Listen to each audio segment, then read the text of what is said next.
하나님의 말씀 창세기 30장 32절. 오늘 내가 외삼촌의 양 떼로 두루 다니며 그 양 중에 아롱진 자와 점 있는 자와 검은 자를 가리어 내며 염소 중에 점 있는 자와 아롱진 자를 가리어 내리니 이 같은 것이 나면 나의 삭시 되리이다. 설교 제목은 바벨론에서 나와라. 라반과 야곱의 계약 조건이 오늘 주제 성경절 내용입니다. 처음에 라반이 계약을 하고자 하였습니다. 그는 성경은 안 나와 있지만 분명 자기와 야곱과의 계약 관계를 미리 생각하고 있었을 것입니다. 이러한 라반에게 야곱은 이렇게 말을 하였습니다. 라반이 가로되 내가 무엇으로 내게 주랴? 야곱이 가로되 외삼촌 떼서 아무것도 내게 주실 것이 아니라. 31절입니다.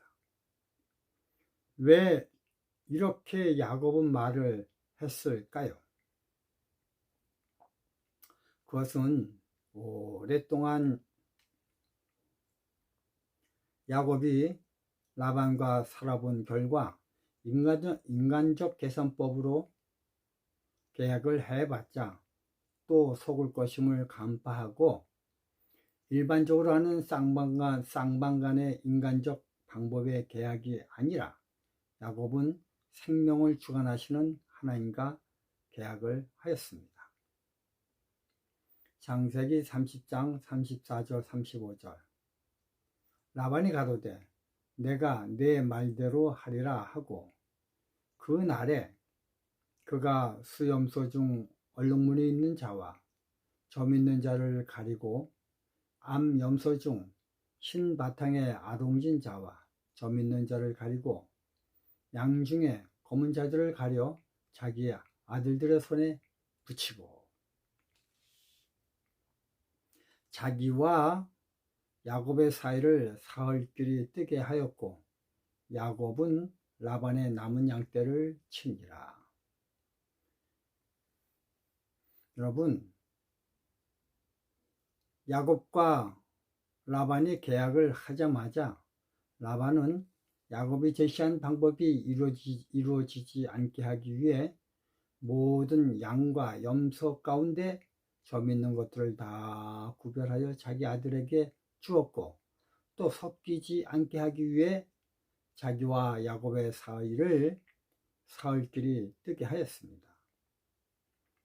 이것을 본 야곱은 성경은 없지만 글 내면 속에 품어져 있는 장면은 얼마나 황당하고 서운하겠습니까?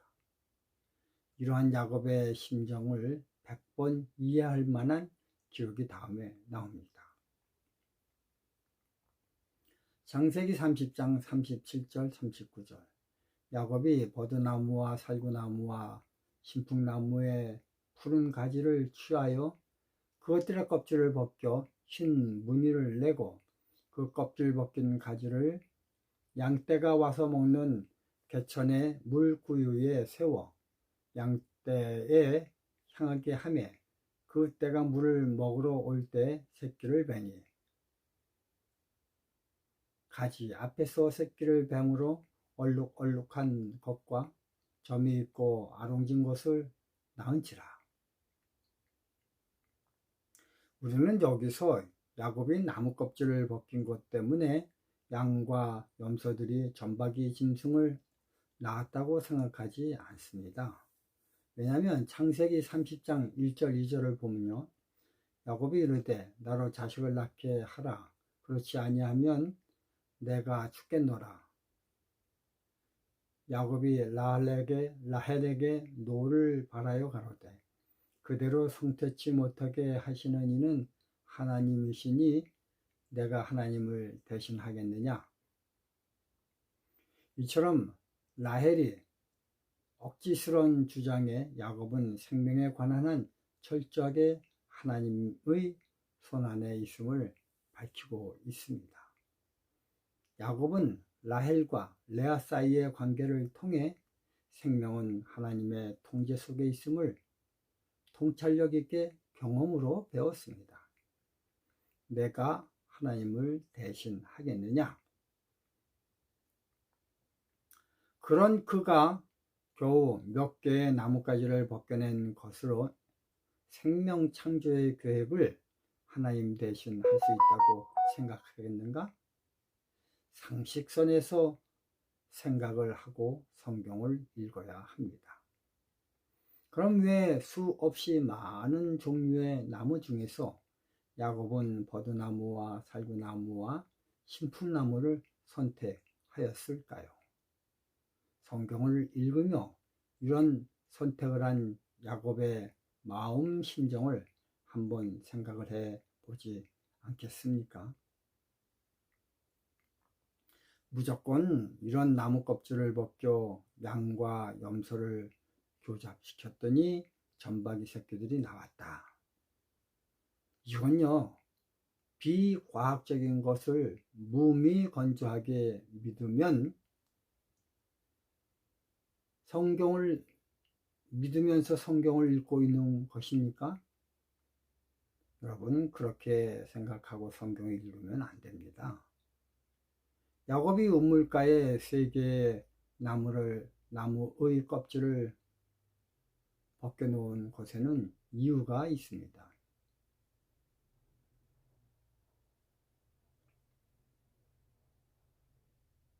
버드나무 시편 137편 1절 3절 우리가 바벨론의 여러 강변 거기 앉아서 시온을 기억하며 울었도다. 그 중에 버드나무에 우리가 우리의 수금을 걸었나니 이는 우리를 사로잡은 거기에서 우리에게 노래를 청하며 우리를 황폐케 한 자가 기쁨을 청하고 자기들을 위하여 시온 노래 중 하나를 노래하라 함이로라. 여러분, 군대를 가면 선인자가 나의 의향과는 전혀 상관없이 자기의 흥을 돋구기 위해 노래 일발장진하면서 억지로 노래를 시킵니다. 이와 마찬가지로 이 시는 유대인들이 바벨론의 포로로 잡혀가서 억지로 노래를 시키는 장면입니다. 이 장면 중 버드나무에 수금을 걸고 시키며 노래를 하는 장면의 묘사가 나옵니다. 이처럼 버드나무는 억지스러운 고생을 의미합니다. 그러므로 버드나무 껍질을 벗긴 것은 자기도 껍질을 벗긴 것처럼 모든 것이 벗김을 당하며 고생한다는 것을 의미하고 있습니다. 양들아, 내 고생이 이러니 좀 도와달라는 야곱의 애간장을 녹이는 슬픔이 버드나무에 걸려 있는 것입니다. 한편으론 이것은 하나님을 향한 애절한 야곱의 기도 제목임을 알 수가 있습니다. 생명을 주관하시는 하나님, 저의 처지를 아시니 도와주시기 바랍니다. 라는 의미가 여기에 있습니다. 살구나무 민수기 17장 7절 8절 모세가 그 지팡이들을 증거의 장막 안 여호와 앞에 두었더라. 이튿날 모세가 증거의 장막 안에 들어가 본즉 레위 집을 위하여 낸 아론의 지팡이에 우미 돋고 순이 나서 꽃이 피어서 살구 열매가 열렸더라.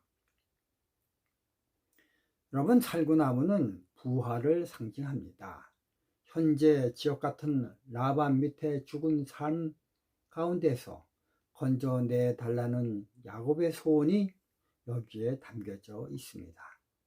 만약 생명을 주관하시는 하나님이 양과 염소가 새끼를 낳을 때 점박이를 낳게 해주시지 아니한다면 난 계속해서 라반의 밑에서 지옥과 같은 삶을 살게 될 테니 제발 도와달라는 야곱의 간절한 소원이 뜻이 이 살구나무에 담겨져 있습니다. 신풍나무, 단풍나무죠. 가을에 단풍이 곱게 진 장면은 참으로 아름답습니다. 그러므로 다시 한번 찬란한 생활을 하도록 도와달라는 소원이 이 속에 담겨져 있습니다. 야곱은 권력과 힘이 있는 사람에게 그의 인생 소원을 걸지 않았습니다. 철저하게 생명을 좌지우지하실 수 있는 전능자 여호와 하나님께 자신의 운명을 걸었습니다. 야곱은 라헬과 레아 그리고 빌하와 실라를 통해 생명은 여호와께 있음을 경험적으로 깊게 체험을 합니다. 그래서 그는 라반과 계약하지 아니하고 하나님과 계약을 한 것입니다.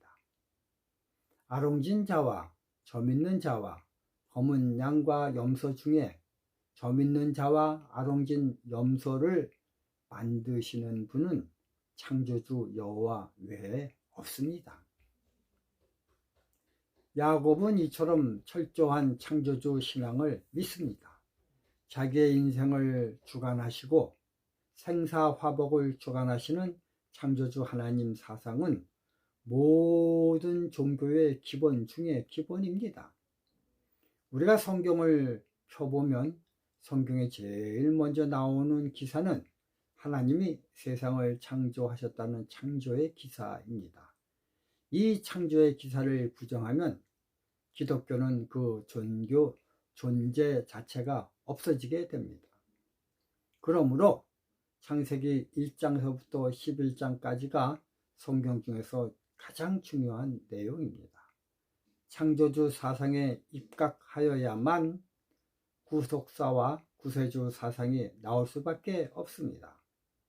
그래서 하나님은 창조의 기념일인 안식일을 기억하여 지키라고 하셨습니다.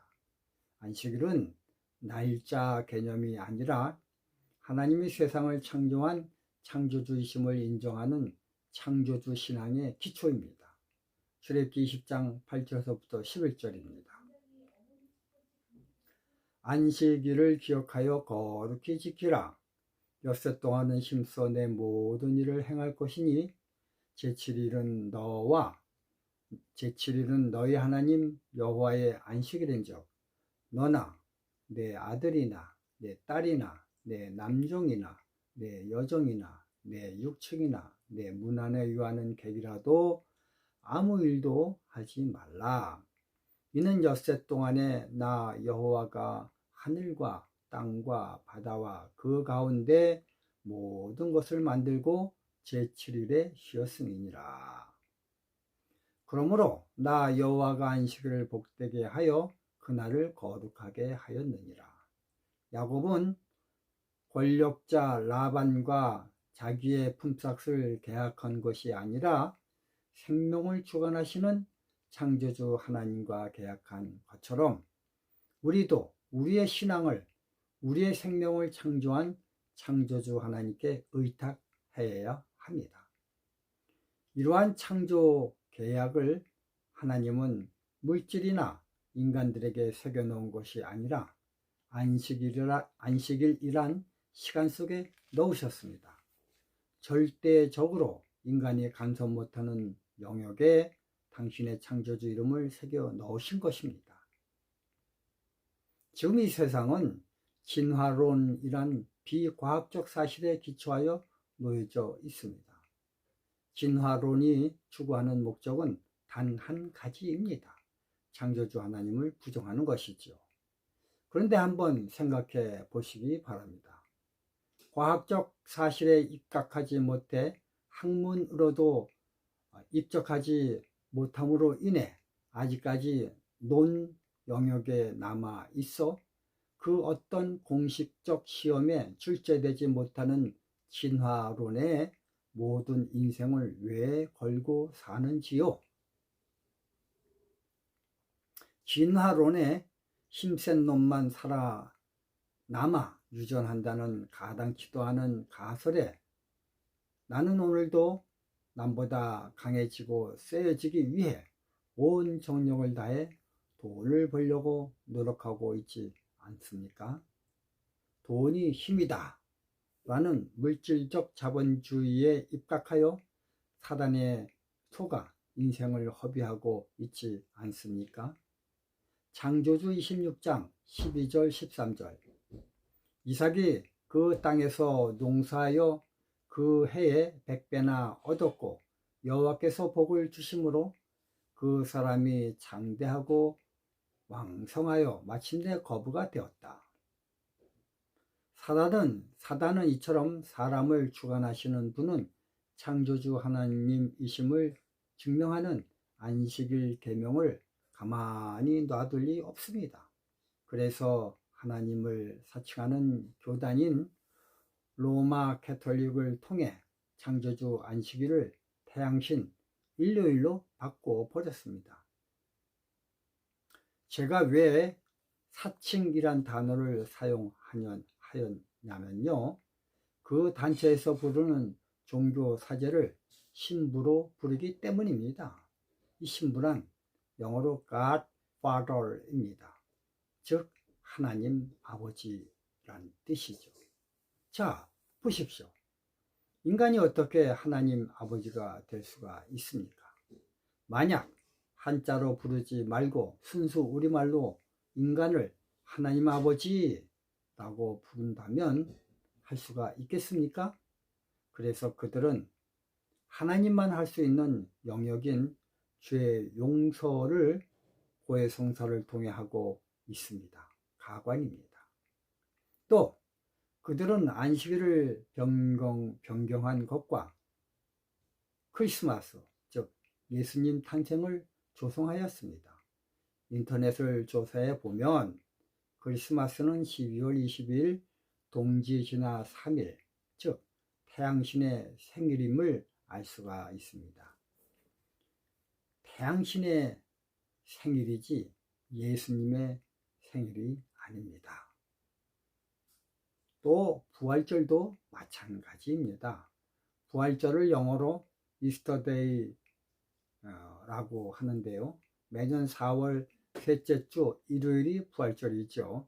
근데 여러분, 이스터데이란 이스터, 동쪽, 이 이하를 붙이면 사람입니다. 영어에선. 그리고 데이, 날.